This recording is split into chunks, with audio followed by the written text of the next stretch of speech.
Usually, Finn attended the training class during the day and went home to rest at night. However, that day Finn stayed through the evening to help Tia improve her horrendous dancing. Around 8 in the evening, Tia was so exhausted that she called for a break. "I don't care anymore. We can continue tomorrow. I'm so tired that I'm going to collapse." After gasping out a few sentences, Tia waved her hand and hurried goodbye and left.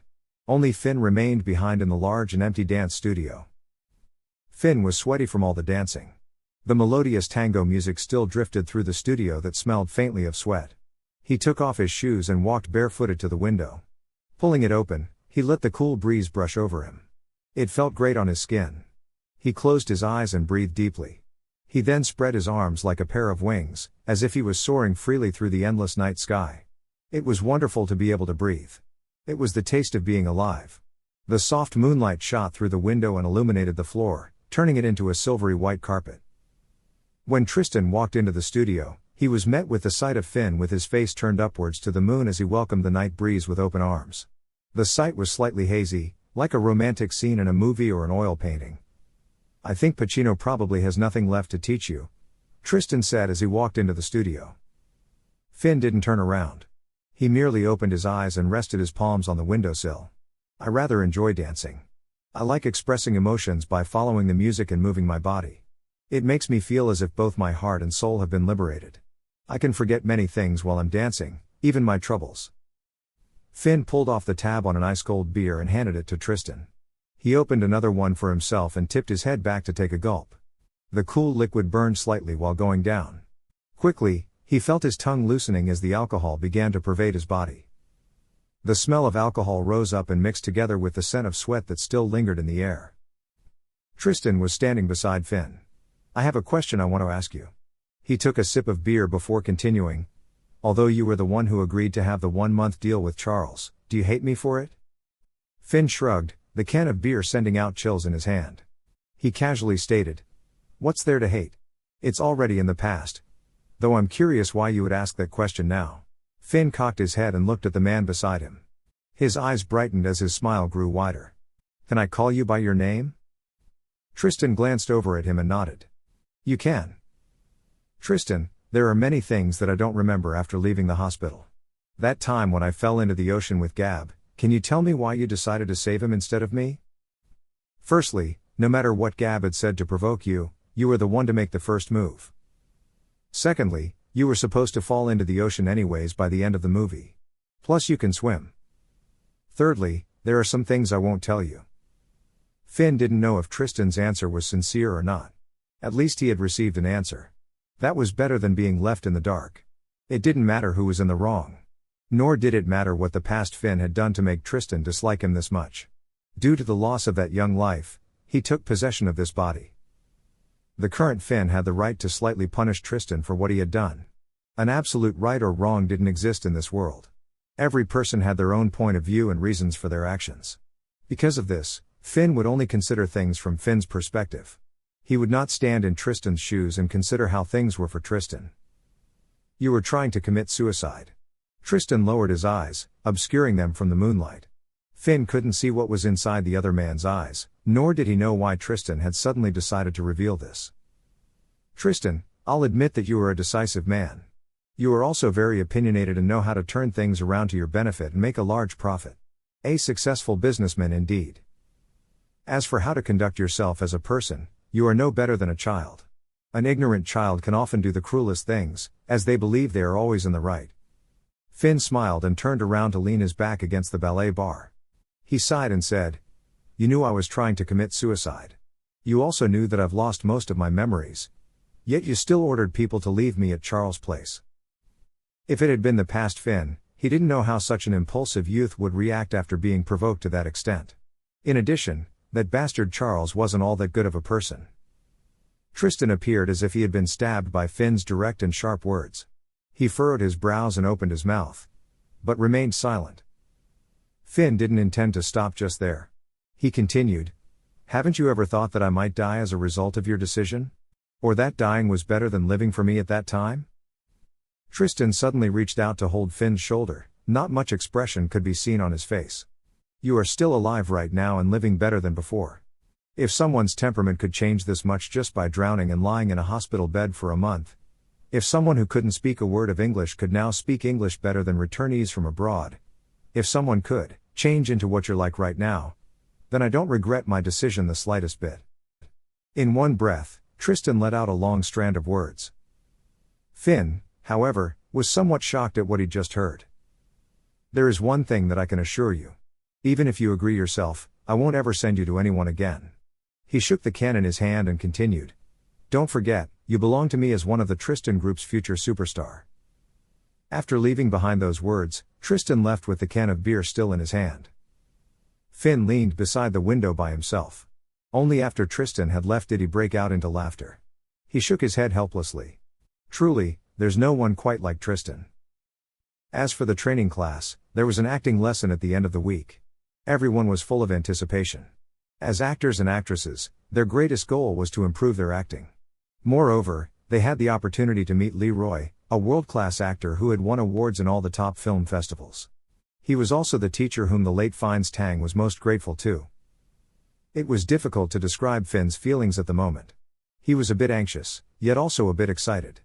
He and the other students stood together and waited for Leroy's arrival. He appeared no different from the other trainees, every one of them looked like a fan.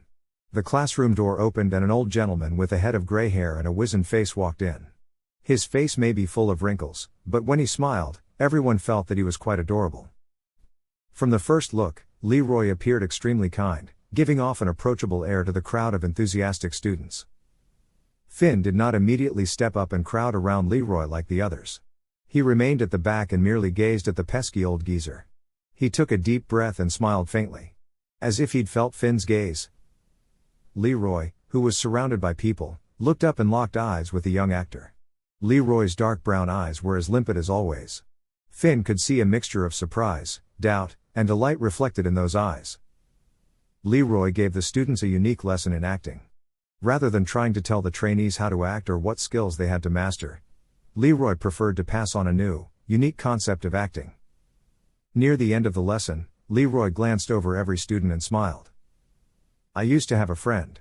He was revered as one of this century's most talented actors. When your acting can overcome skin color and cultural differences, then you can consider that as your greatest success. Acting is an art, and there is never a limit to art, Leroy continued. I hope all of you can go and watch some of Fiennes' films. His passing was a great loss to the world. But I believe that he isn't the last of the truly talented performers. I believe that there will be someone among you who will surpass him.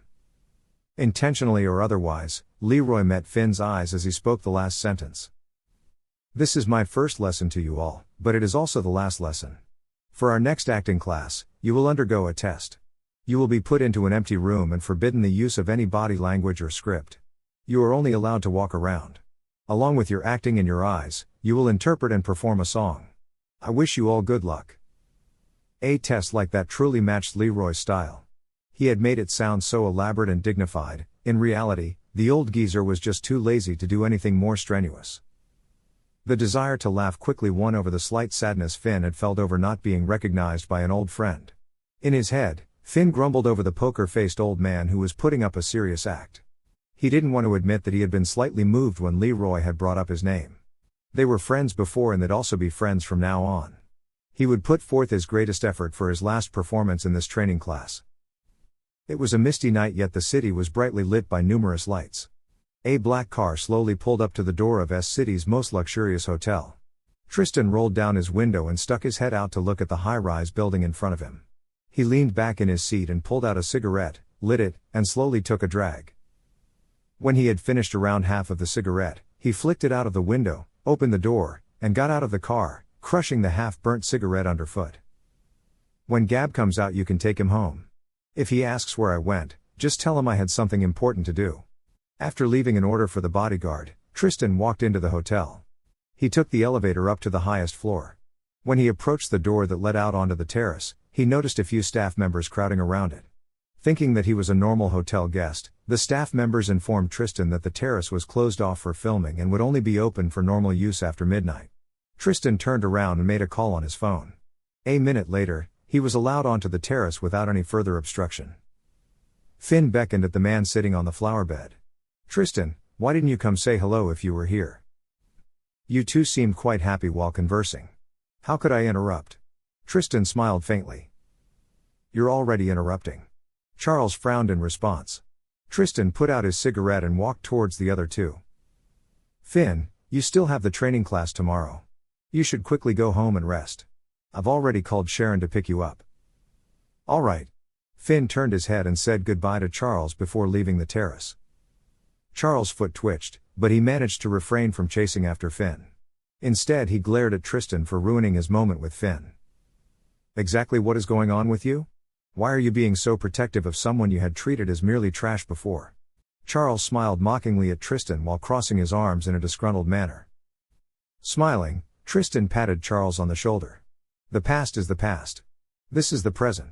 How I had treated Finn before has nothing to do with how I'm treating him now. He has the potential to become a greatly revered actor.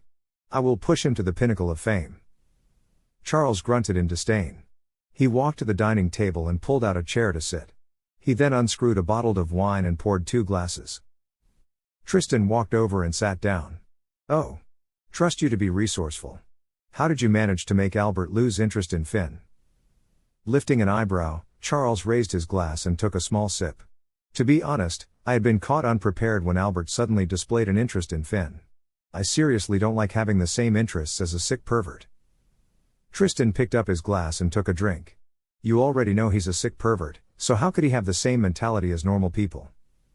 I simply had to show him the old pictures, songs, and videos I had of Finn to make him lose interest. Today was the students' first vocal music class.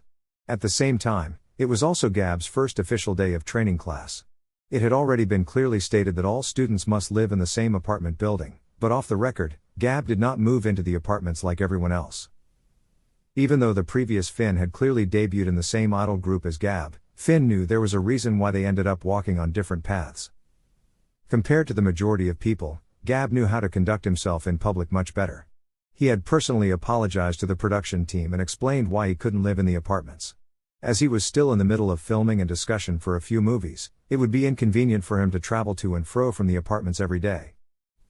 On his first day of training class, Gab generously greeted everyone.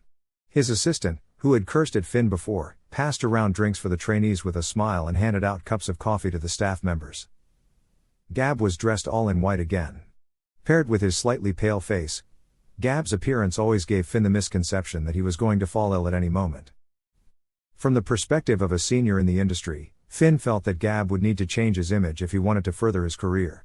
At most, Gab could thrive off of the popularity that came with his numerous fans for a few years. Once he was past 30, however, it would be difficult for him to continue this way. The teacher for the music class was an American called Sting. Finn had known many musicians in his past life, but despite having heard his friends mention Sting, he had never met the musician personally. Sting was a well-known music producer in the US and had produced numerous successful albums in his career. Sting explained the importance of learning music in a succinct manner. I'm not saying that you have to especially learn an instrument, but you should at least learn to feel the music and be willing to explore its boundaries.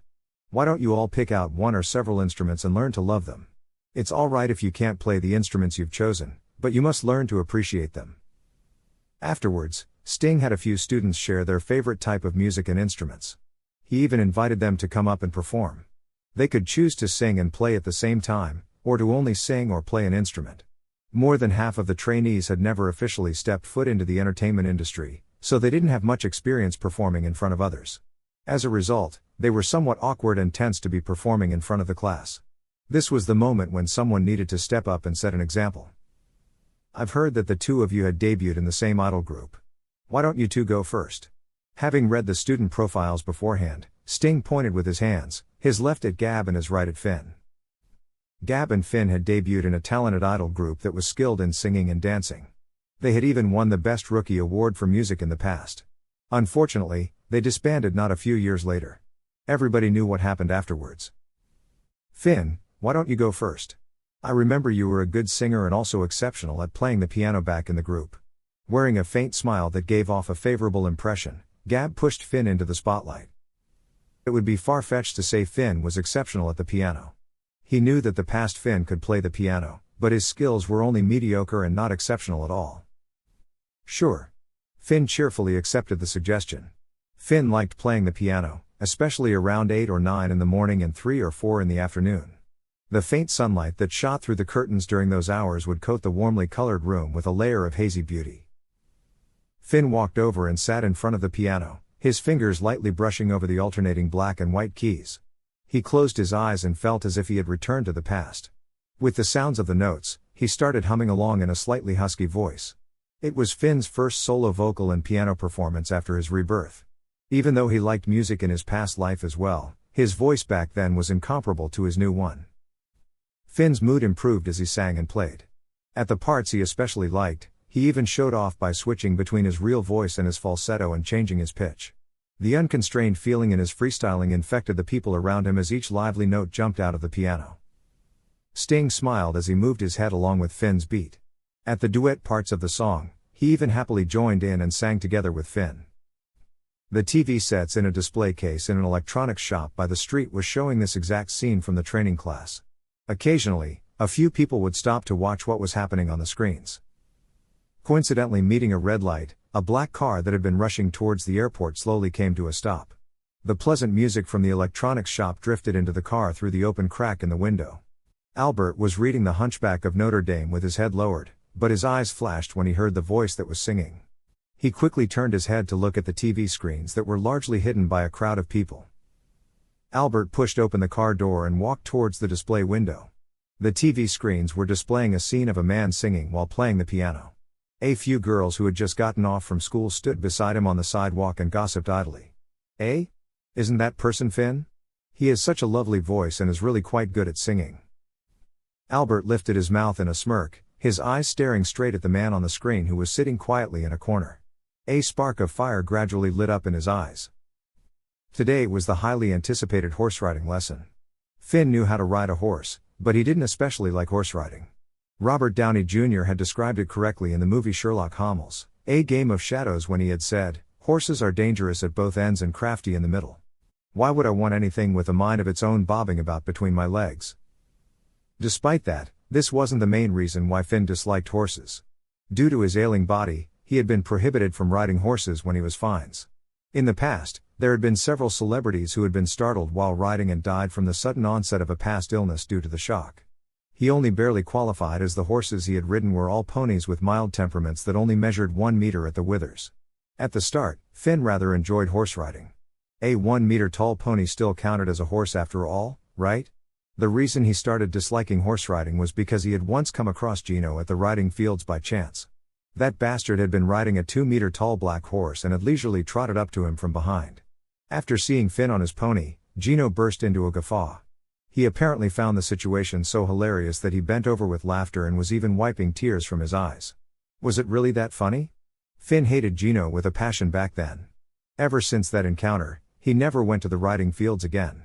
In any case, with his current healthy body, he was finally able to ride the big horses. Under his instructor's guidance, Finn quickly remastered the techniques of horse riding. It was his first time riding such a big horse, but the thrill and carefree sensation of being on a horse quickly suppressed his initial fear. Along with the other trainees, Finn took a slow trot around the riding field. When Finn dismounted from his horse, he noticed that someone new had appeared among the spectators outside the riding field.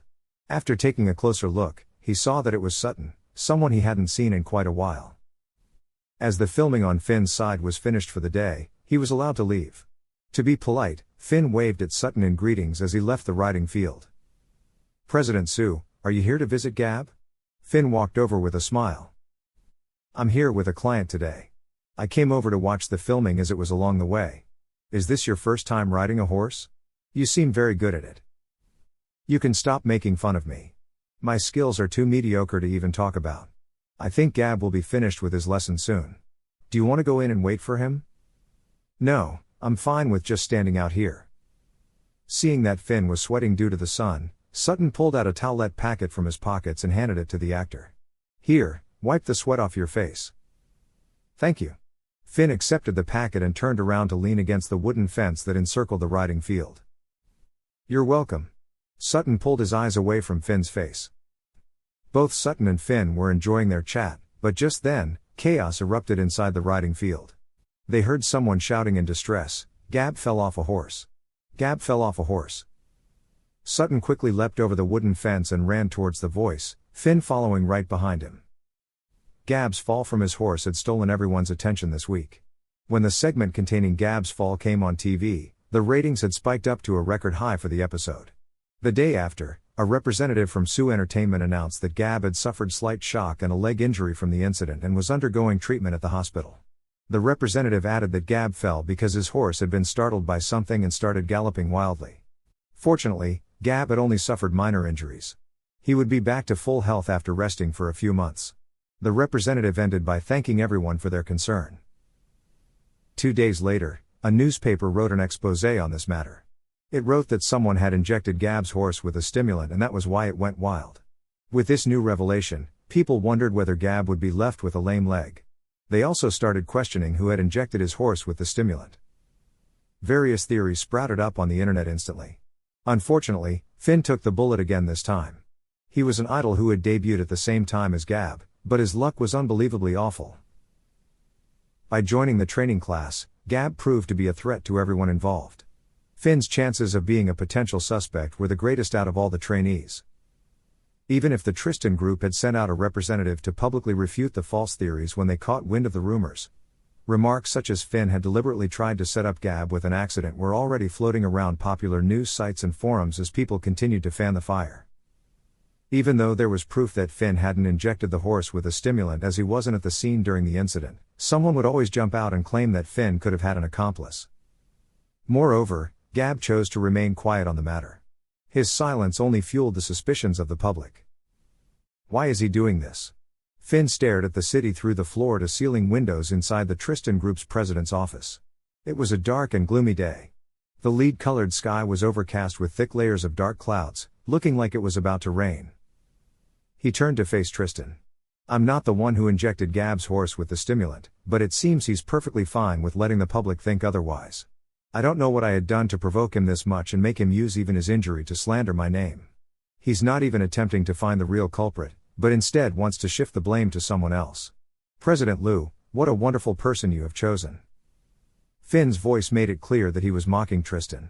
He wasn't narrow-minded enough to be angered by the groundless claims everyone was making, but he did find the whole situation ridiculous. He could disregard the bunch of obscene remarks about him on the internet. But if someone was trying to push him to his limits by slandering his name again and again, then he was going to let the other person know that he wasn't a pushover who was going to endure it in silence. As someone who had been working in the entertainment industry for almost 20 years, Finn immediately noticed Gab's intentions. If he hadn't, he might as well return to the afterworld and give up on being an actor. In his past life, being framed for a crime he didn't do never happened. Because if someone dared to frame him and went to court with him, then they would certainly lose their entire family fortune in the process. However, when in Rome, do as the Romans do. Finn had come to Tristan's office as he believed that this president who was in an intimate relationship with Gab could give him an explanation. I know you're very angry, but anger won't solve anything. Come sit. Tristan walked toward the table near the windows while holding 2 glasses of wine. As always, both his expression and voice were rather indifferent. Finn walked over slowly and sat down in front of Tristan. He picked up a glass and took a sip of the golden liquid inside. I simply do not want to take responsibility for something I have not done. Nor do I want to lower my head cowardly and continue to let people smear my image however they want. Since it's already come to this point, if I continue to remain silent, I'll only give others the idea that I'm easy to bully. In the future, someone will try to smear my image a second time. There will be a second Gab. He didn't care that the public was ridiculing him as a form of amusement, but he couldn't stand being unjustly blamed for something he didn't do. You're an employee of the Tristan Group, my company. No one can spread rumors about you and smear your image. Finn couldn't resist a chuckle. He bantered, President Liu, I am indeed an employee of the Tristan Group, but right now someone is indeed spreading rumors about me. Not only that, there's a bunch of people online accusing me of things and trying to smear my image.